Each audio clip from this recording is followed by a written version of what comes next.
Light ఆగిపోగానే ఇంతేనండి. దేవుణ్ణి కలిగి ఉంటే శత్రువుకి, చీకటికి, అంధకార సమస్య శక్తులకి, చెల్లంగితనంగా చెడుపులకి, ఏ రకమైన మంత్ర తంత్ర శక్తులకి వేటికి మన మీద అధికారం ఉంది. దేవుని వెలుగు మన మీద ఉన్నాం. దేవుని వెలుగు లేకపోతే భయము, ఆందోళన, చీకటి మనల్ని ఆవరించి మనల్ని కలవర పెడతాయి. అందుకని మరలా చెప్తున్నాను, దేవుని వెలుగుతో నింపబడిన వారికి మన జీవితం. ఎందుకంటే స్తోత్రం చెప్పాలి. హల్లెలూయా. తర్వాత విషయం చెప్తాను, జాగ్రత్త వినండి. ఈ వెలుగు నక్షత్రం అక్కడికి వచ్చి నిలబడి ఆ ఇంటి మీద ఉంది. లోకాసు వార్త 2:10 మీరు చూస్తే, వారు ఆ నక్షత్రమును చూచి, రైట్, దేవునికి స్తోత్రం కలుగునుగా.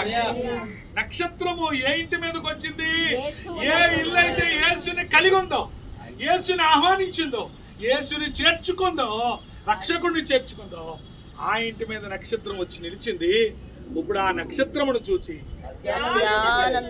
అంతవరకు ఆనందం లేని జీవితాలు ఇప్పుడు ఆనందంతో ఉన్న జీవితాలు, చీకటితో ఉన్న బ్రతుకులు, నిరాశతో ఉన్న బ్రతుకులు, వేదనతో ఉన్న బ్రతుకులు, బ్రతుకెలాగా, జీవితం ఎలాగా, పరిస్థితులు ఎలాగాని లోపల చాలా మంది బయటికి బాగానే కనపడొచ్చు, కానీ లోపల గుండెలో ఏదో వేదన, ఏదో దుఃఖం.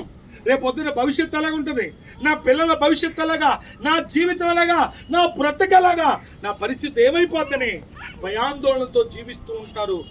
గుండె నిండా గూడంతా కూడా వేదనతో నింపడిన జీవితాలు ఎన్నో.